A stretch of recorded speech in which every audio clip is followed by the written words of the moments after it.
कल्याण जय जगन्नाथ हरि बोल हरि हरि बोल हरि हरि बोल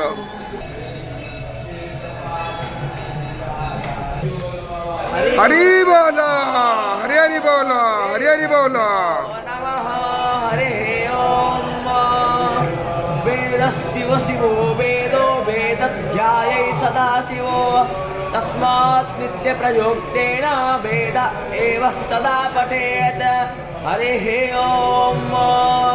पच्यसु वस्तरस्पत्यै पच्यसु वेन्द्राय सुत्राम्णे पच्यसु वा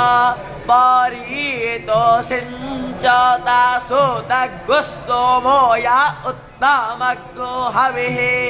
दाधन्वायो नरियो अभ्युवन्तरासुसा वायो ओतः पवित्रेण प्रांसोमो अतिद्रुतः तेन सस्वतातन ब्रह्मचतरं पावते तेज इन्द्रे यज्ञोऽसो हरि बोल हरि हरि बोल हरि हरि बोल विचाकसे यामीशङ्गिरिसन्तहस्तेर्भिर्भसियस्तावे शिवाङ्गेरत्नताम्बोरो माहिग्गमस्य परो संजगाता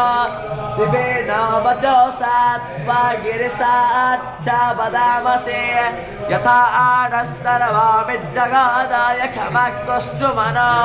असता अधोभावो च दधे भक्तां प्राथमोऽध्यायैदैभ्योऽभिषगा नेमि स्वस्तेनो बृहस्पतिर्दधातु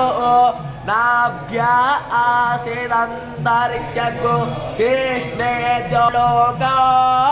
अकल्पयन्न हरिः ओम